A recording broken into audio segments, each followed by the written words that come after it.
يسبح لله ما في السماوات وما في الأرض له الملك وله الحمد وهو على كل شيء قدير هو الذي خلقكم فمنكم كافر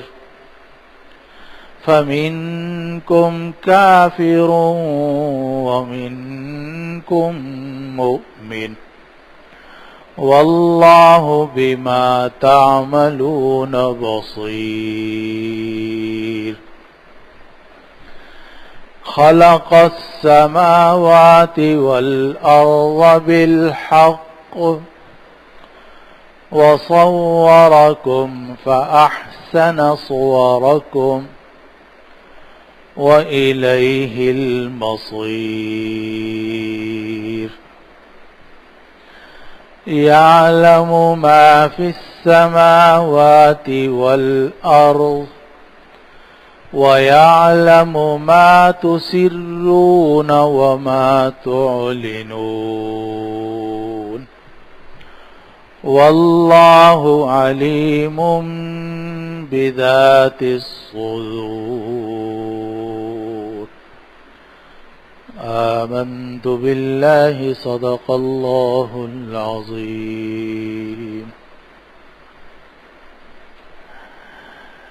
اللہ ہی کے لیے پاکی بیان کرتی ہے ہر وہ چیز جو آسمانوں میں ہے اور ہر وہ چیز جو زمین میں ہے، اسی کے لیے بادشاہت ہے اور اسی کے لیے تمام تعریفیں ہیں، اور وہ ہر چیز پر قادر ہے۔ وہی تو ہے جس نے تمہیں پیدا کیا، پھر تم میں سے بعض کافر ہیں اور بعض مؤمن ہیں، اور جو کچھ تم کر رہے ہو اللہ اس کو خوب دیکھ رہا ہے۔ اس نے آسمانوں کو اور زمینوں کو حق کے ساتھ پیدا کیا اور تمہیں صورتیں عطا کی اور تمہاری صورتوں کو حسین بنایا، اور اسی کی طرف لوٹ کر جانا ہے۔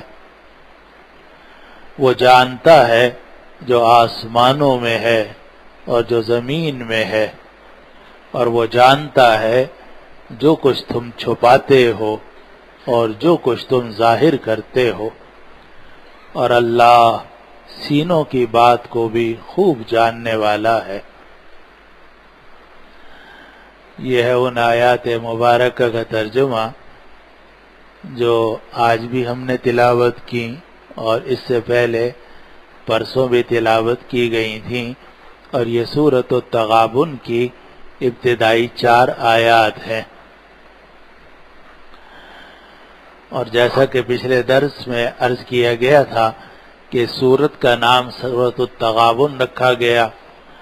اور تغابن جو ہے یہ غبن سے نکلا ہے، اور جس کے معنی نقصان کے ہیں، اور یہ جو آخرت کا دن ہے وہاں پہنچ کر احساس ہوگا کہ ہم سے بڑا نقصان ہو گیا ہے اور یہ گھاٹے کا سودا ہو گیا ہے۔ کافروں کو تو دھوکے کا اور اپنے نقصان کا احساس ہوگا ہی، لیکن مومنوں کو بھی اس بات کا احساس ہوگا کہ ہمیں بڑا وقت ملا تھا، اگر ہم چاہتے تو آرام و راحت کے ساتھ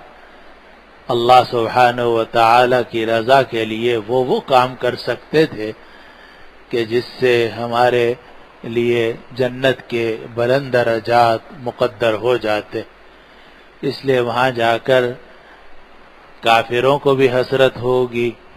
اور مومنوں کو بھی حسرت ہوگی، اسی لیے قیامت کے دن کو سورہ مریم میں حسرت والا دن کہا گیا کہ وَأَنذِرْهُمْ يَوْمَ الْحَسْرَةِ، اور اس سورۃ التغابن میں اس کو یوم التغابن کہا گیا کہ یہ دن بڑا گھاٹے کا دن ہوگا اور وہاں پہنچ کر سب کو احساس ہوگا کہ ہم نے اپنا بڑا نقصان کیا ہے۔ یہ تو سورۃ التغابن کے نام سے متعلق وہ بات تھی جو پچھلے درس میں بھی بیان کی گئی تھی۔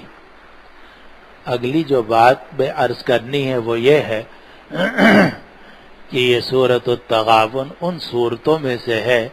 کہ جن کو مسبحات کہا جاتا ہے، اور ایک روایت میں آتا ہے، ترمذی کی روایت میں،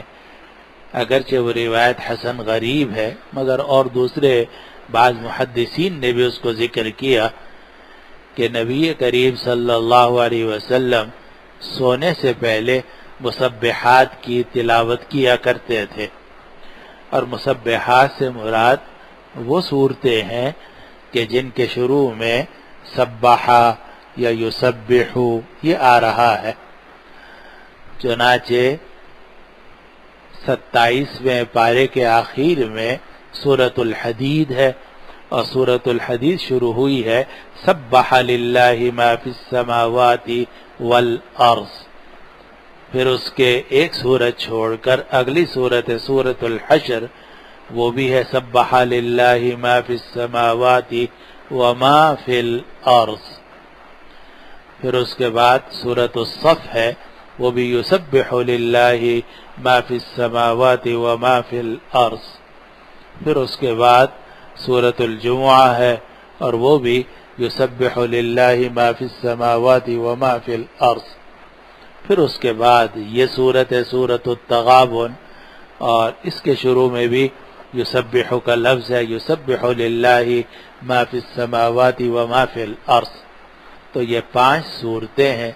سورۃ الحدید، اس کے بعد سورۃ الحشر، پھر اس کے بعد سورۃ الصف، پھر اس کے بعد سورۃ الجمعہ، اور پھر اس کے بعد سورۃ التغابن، اور ان 5 صورتوں کو احادیث شریفہ کے اندر مسبحات کہا گیا ہے، کیونکہ ان کے شروع میں سبحا یا یسبحو کا لفظ آ رہا ہے۔ یہ تو 5 صورتیں ہیں جو قریب قریب ہیں، لیکن یہ عجیب بات ہے کہ یہ 5 صورتیں اکٹھی نہیں ہیں۔ پہلے سورۃ الحدید ہے جس میں سبحہ سے ابتدا کی گئی ہے، پھر اس کے بعد سورۃ المجادلہ ہے جس میں سبحہ یا یسبحو نہیں ہے، پھر اس کے بعد سورۃ الحشر ہے، پھر اس کے بعد جس میں سبحہ یسبحو ہے لیکن پھر سورۃ الممتحنہ میں نہیں ہے، پھر سورۃ الصف ہے، سورۃ الجمعہ ہے، اور اسی لیے مفسرین نے لکھا کہ اس سے معلوم ہوتا ہے کہ یہ جو صورتوں کی ترتیب ہے یہ توقیفی ہے، اجتہاد کے ساتھ نہیں ہے، ورنہ تو ساری مسبحات اکٹھی ہونی چاہیے تھیں، لیکن اللہ سبحانہ وتعالی نے اپنے فیصلے کے مطابق اپنی حکمت بالغہ سے جس کو جہاں مناسب سمجھا وہ رکھا۔ تو یہ 5 صورتیں ہیں جن کو مسبحات کہا جاتا ہے، اور بعض حضرات نے اس میں اور تھوڑا سا اضافہ کیا اور 2 صورتوں کو اور شامل کیا، تو یہ تو مسبحات 5 ہیں، اور اس کے علاوہ 2 صورتوں کو شامل کیا گیا، ایک سورۃ الاسراء جو شروع ہو رہی ہے سبحان الذی اسریٰ بعبدہ سے، اور ایک سورۃ الاعلی جو شروع ہو رہی ہے سبح اسم ربک الاعلی سے۔ تو اس طریقے سے ان کو مسبحات 7 بھی کہا گیا۔ تو یہ مسبحات 5 تو قریب قریب ہیں، لیکن مسبحات 7 جو ہیں ان میں ایک 15ویں پارے میں ہے اور ایک 30ویں پارے میں۔ بہرحال ان صورتوں کی کوئی خاص فضیلت ہے جن کی وجہ سے نبی کریم صلی اللہ علیہ وسلم سونے سے پہلے اکثر ان کی تلاوت فرماتے تھے۔ ان مسبحات میں، مسبحات 5 میں آخری سورت یہ سورۃ التغابن ہے، اور اس میں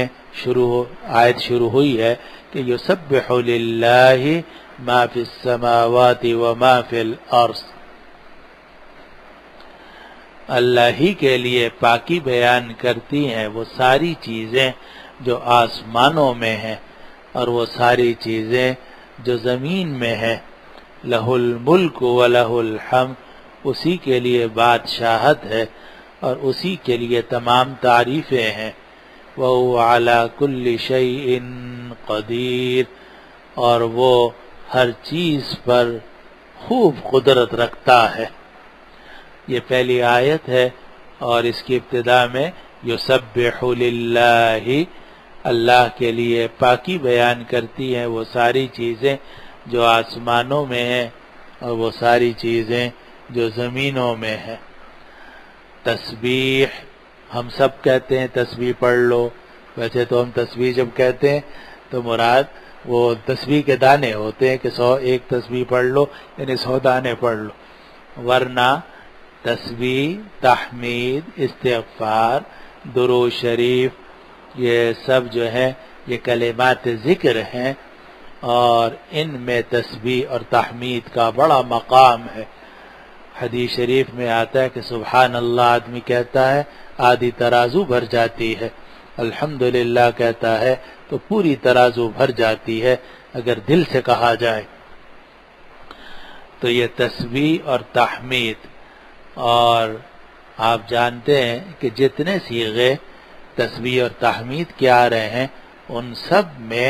تسبیح پہلے ہے اور حمد بعد میں ہے۔ چنانچہ ہم تیسرا کلمہ پڑھتے ہیں تو سبحان اللہ والحمد للہ ولا الہ الا اللہ واللہ اکبر، پہلے سبحان اللہ پھر الحمد للہ۔ اسی طرح سبحان اللہ وبحمدہ سبحان اللہ العظیم، اس میں بھی تسبیح پہلے ہے اور حمد بعد میں ہے۔ اور تسبیح کا معنی ہوتا ہے پاکی بیان کرنا، اردو میں آسان لفظ ہے پاکی بیان کرنا، اور حمد کے معنی ہے تعریف، یعنی اللہ کی تعریف بیان کرنا۔ پاکی بیان کرنا اور تعریف بیان کرنا، ان میں فرق کیا ہے؟ تو تسبیح جس کے معنی ہے پاکی بیان کرنا، اس کا مطلب یہ ہے کہ اللہ سبحانہ و تعالی کو تمام صفات نقص سے منزہ مانا جائے۔ اللہ تعالی پاک ہے، ہر قسم کے نقص سے پاک ہے، ہر قسم کے عیب سے پاک ہے۔ تو تمام صفات نقص سے اللہ تعالی کو منزہ ماننا یہ کہلاتا ہے پاکی بیان کرنا، اور اسی کو تسبیح کہا جاتا ہے۔ اور اس کے ساتھ ہے پھر حمد۔ حمد کا مطلب یہ ہے کہ جتنی صفات کمال، صفات جلال، صفات نوال، صفات جلال، جمال، کمال، نوال، یہ ساری کی ساری ثابت ہے اللہ سبحانہ و تعالی کے لیے۔ تو تسبیح کا مطلب یہ ہوا کہ اللہ تعالی پاک ہے، ہم اللہ تعالی کی پاکی بیان کرتے ہیں۔ کس چیز سے پاکی بیان کرتے ہیں؟ اس بات سے کہ اس میں کسی قسم کا کوئی عیب نہیں ہے، اس کا کوئی شریک نہیں ہے، لا شریک اللہ، لا تاخذہ سنۃ، اس کو اونگ نہیں آتی، ولا نوم، اس کو نیند نہیں آتی، لا یجب علی اللہ شیء، اللہ کے اوپر کسی کی کوئی چیز واجب نہیں ہے۔ تو یہ سب وہ چیزیں ہیں جن کو تسبیح سے تعبیر کیا جاتا ہے کہ تمام صفات نقص سے اللہ تعالی کو پاک مانا جائے، عقیدہ بھی رکھا جائے اور ساتھ ساتھ زبان سے بھی آدمی کہے سبحان اللہ، اللہ پاک ہے، پاک ہے ہر قسم کے عیب سے، نہ اس کو نیند آتی ہے، نہ اس کو اونگ آتی ہے، نہ وہ عاجز ہے، لم یلد ولم یولد، نہ اس کے کوئی اولاد ہے نہ اس کا کوئی والد ہے، لم یتخذ صاحبۃ ولا ولدا، نہ اس کی بیوی ہے نہ کوئی اس کی اولاد ہے نہ اس کی بیٹیاں ہیں، لا شریک لہ،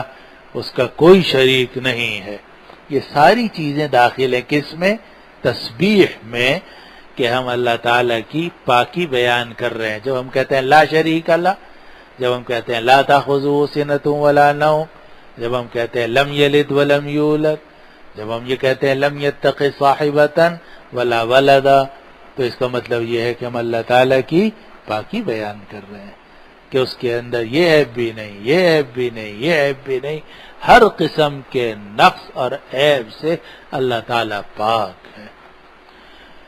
یہ ہے سبحان اللہ تسبیح۔ پھر اس کے بعد ہم کہتے ہیں الحمدللہ، تمام تعریفیں اللہ ہی کے لیے۔ اگر خالق ہے تو وہی ہے، مالک ہے تو وہی ہے، قادر ہے تو وہی ہے، غالب ہے تو وہی ہے، حکمت والا ہے تو وہی ہے، جاننے والا ہے تو وہی ہے۔ تو یہ جو صفات کمال، صفات جلال یا صفات جمال اللہ تعالی کے لیے ثابت کی جاتی ہیں، انہیں کہا جاتا ہے حمد۔ اور یہاں اللہ سبحانہ و تعالی نے یہ بات ارشاد فرمائی کہ کائنات کی ہر چیز اللہ کی پاکی بیان کرتی ہے، اللہ کے لیے پاکی بیان کرتی ہے۔ وہ تمام چیزیں جو آسمانوں میں ہیں اور وہ تمام چیزیں جو زمینوں میں ہیں، ہر چیز زبان حال سے یہ پکار رہی ہے کہ اللہ تو پاک ہے۔ آسمانوں اور زمینوں میں جتنی چیزیں ہیں وہ سب اللہ کے لیے پاکی بیان کرتی ہیں۔ تو یہ جتنی صورتیں ہیں، کہیں ہیں سبح للہ ما فی السماوات وما فی الارض، کہیں ہیں سبح للہ ما فی السماوات والارض، اور یہاں ہے یسبح للہ ما فی السماوات وما فی الارض۔ معنی سب کا ملتا جلتا ہے، کہیں ماضی کا صیغہ ہے، کہیں مضارع کا صیغہ ہے، کہ اللہ ہی کے لیے پاکی بیان کرتی ہیں وہ ساری چیزیں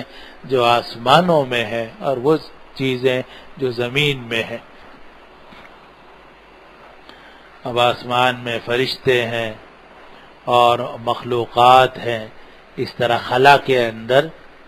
نہ جانے کتنا بڑی وسیع کائنات ہے جو پھیلی ہوئی ہے، ان میں سے ہر چیز اللہ کی پاکی بیان کرتی ہے۔ زمین ہی کو لے لیں جو ایک چھوٹا سا کرہ ہے، اس کے اندر کتنی مخلوقات ہیں، ہر مخلوق زبان حال سے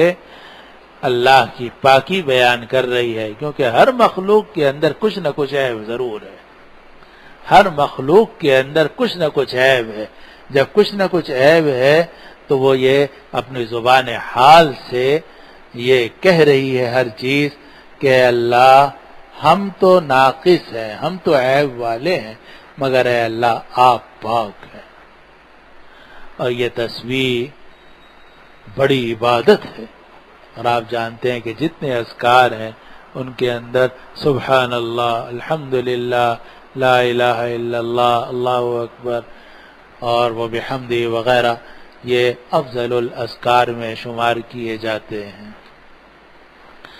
اب یہ آسمانوں اور زمینوں کے اندر جتنی چیزیں ہیں وہ اللہ کے لیے پاکی بیان کرتی ہیں، تو زبان حال سے تو بیان کرتی ہیں۔ حکیم الاسلام حضرت مولانا قاری محمد طیب صاحب قدس اللہ سرہ، جو دارالعلوم دیوبند کے محتمم بھی تھے، بڑے اولیاء اللہ میں سے تھے، تو انہوں نے فرمایا ایک تقریر کے اندر کہ اس کائنات کی جتنی چیزیں ہیں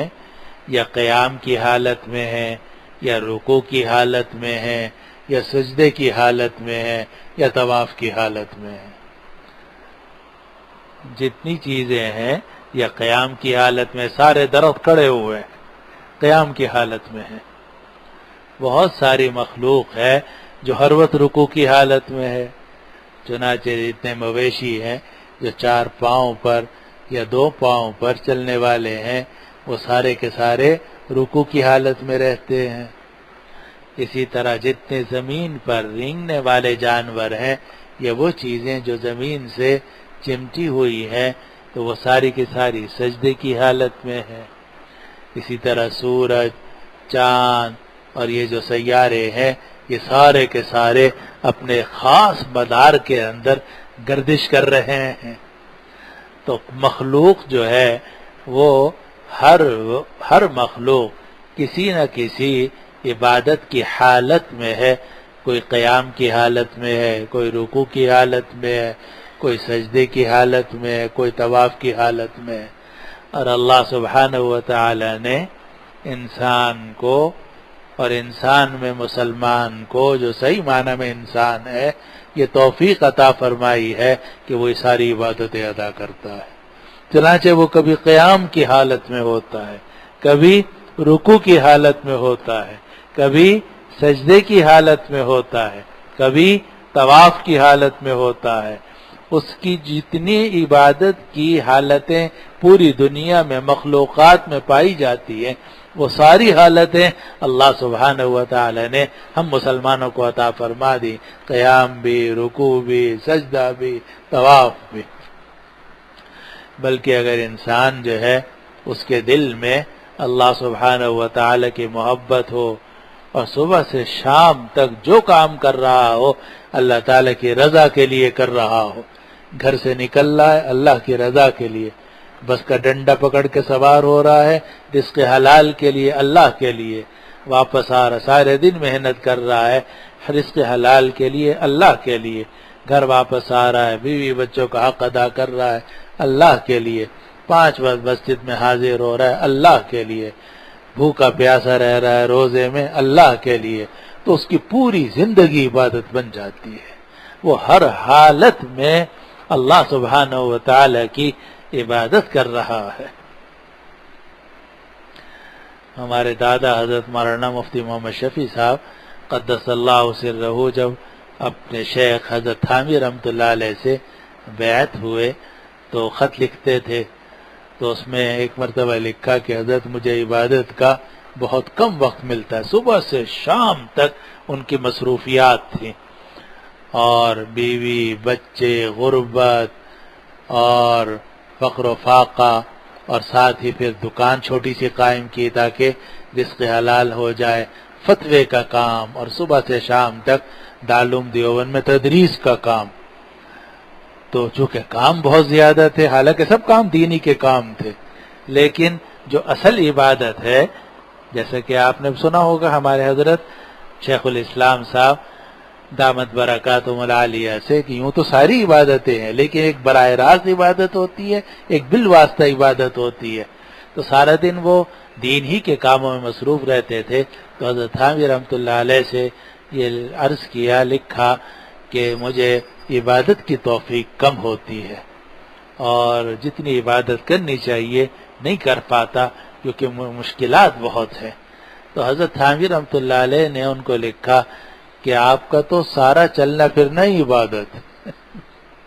فرمایا آپ کا تو سارا چلنا پھرنا ہی عبادت ہے۔ حقیقت یہ ہے کہ من کان للہ کان اللہ لہ، جو اللہ کا ہو گیا صبح سے شام تک اللہ ہی کے لیے کر رہا ہے، جو کر رہا ہے اللہ کے لیے کر رہا ہے، تو اس کی تو ساری زندگی عبادت ہی بن گئی۔ تو اگر دیکھا جائے تو کائنات کی ہر چیز عبادت کر رہی ہے، کوئی قیام کی حالت میں، کوئی رکوع کی حالت میں، کوئی سجدے کی حالت میں، کوئی طواف کی حالت میں، اور سب ہی زبان حال سے پاکی بیان کر رہی ہیں۔ یہ تو ہے زبان حال سے پاکی بیان کرنا، لیکن اس میں بھی کوئی حیرانی کی بات نہیں کہ ہو سکتا ہے کہ ہر چیز تسبیح بیان کرتی ہو مگر ہمیں سمجھ میں نہ آتی ہو یا ہمیں سنائی نہ دیتی ہو سکتا ہے یہ میز جو ہے یہ بھی اللہ کی پاکی بیان کر رہی ہو، یہ جو پتھر لگے ہوئے ہیں یہ بھی اللہ کی پاکی بیان کر رہے ہوں زبان سے، لیکن ہمارے کان اس کو نہ سن سکتے ہوں۔ اور قرآن مجید میں ہے اِن مِّن شَيْءٍ إِلَّا يُسَبِّحُ بِحَمْدِهِ وَلَكِن لَّا تَفْقَهُونَ تَسْبِيحَهُمْ، کوئی چیز ایسی نہیں ہے جو اللہ کی تعریف کے ساتھ اللہ کی پاکی نہ بیان کرتی ہو مگر لیکن تم ان کی تسبیح کو سمجھتے نہیں ہو۔ یہ فرمایا ہر چیز اللہ کی حمد کے ساتھ پاکی بیان کرتی ہے لیکن تم اس کی پاکی بیان کرنے کو، تسبیح کو سمجھتے نہیں ہو۔ اسی لیے صوفیاء کرام اور محدثین اعظام نے یہ بات فرمائی کہ کائنات کی ہر چیز زبان حال سے بھی تسبیح بیان کر رہی ہے اور زبان سے بھی تسبیح بیان کر رہی ہے، لیکن ہم اس کی تسبیح کو سمجھتے نہیں ہیں یا سنتے نہیں ہیں۔ البتہ اہل اللہ کے اوپر یہ منکشف بھی ہو جاتی ہے، چنانچہ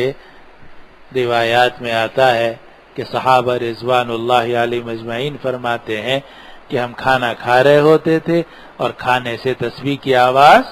سن رہے ہوتے تھے۔ تو اللہ تعالی کسی کو یہ مقام عطا فرما دے تو اس کو کائنات کی ہر چیز سے تسبیح محسوس ہو سکتی ہے۔ بہرحال ہمیں سمجھ میں آئے یا نہ آئے، لیکن اس پر ایمان ہے کہ ہر چیز اللہ کی پاکی بیان کر رہی ہے۔ اسی کو یہاں فرمایا گیا یسبح للہ ما فی السماوات وما فی الارض، اللہ ہی کے لیے پاکی بیان کرتی ہے وہ چیز جو آسمانوں میں ہے، وہ چیز بھی آپ ترجمہ کر سکتے ہیں اور وہ تمام چیزیں بھی ترجمہ کر سکتے ہیں۔ عربی گرامر کے اعتبار سے وہ تمام چیزیں جو آسمانوں میں ہیں اور وہ تمام چیزیں جو زمین میں ہیں، سب چیزیں اللہ کے لیے پاکی بیان کرتی ہیں۔ آگے فرمایا لہ الملک ولہ الحمد، اسی کے لیے بادشاہت ہے تو اسی کی ہے، اقتدار ہے تو اسی کا ہے، چلتی ہے تو اسی کی چلتی ہے۔ ہاں اتنی بات ہے کہ دنیا میں انسانوں کو اللہ تعالی نے کچھ تھوڑا سا اختیار دیا ہے اور اجازت دے دی ہے کہ تم ذرا اپنا اختیار استعمال کر کے دکھاؤ کہ تم صحیح کام کر رہے ہو یا غلط کر رہے ہو۔ اسی لیے یہاں کوئی بادشاہ بن جاتا ہے، کوئی نائب بادشاہ بن جاتا ہے، لیکن قرآن مجید میں آتا ہے کہ جب قیامت قائم کی جائے گی تو اس وقت میں اللہ تعالیٰ فرمائیں گے لمن الملک اليوم، آج کے دن بادشاہت کس کی ہے؟ للہ الواحد القہار، اس ایک ذات کی جو غالب ہے ہر چیز کے اوپر۔ اول بادشاہت بھی اسی کی، آخر میں بادشاہت بھی اسی کی، اور اس وقت میں بھی بادشاہت اسی کی۔ اتنی بات ہے کہ دنیا میں اللہ تعالی تھوڑا سا اختیار بندوں کو دے دیتے ہیں یہ دیکھنے کے لیے کہ وہ اس اختیار کو اللہ تعالی کی رضا کے مطابق اور اپنی حیثیت کے مطابق صحیح طریقے سے استعمال کرتے ہیں یا نہیں کرتے۔ تو فرمایا گیا کہ لہ الملک ولہ الحمد،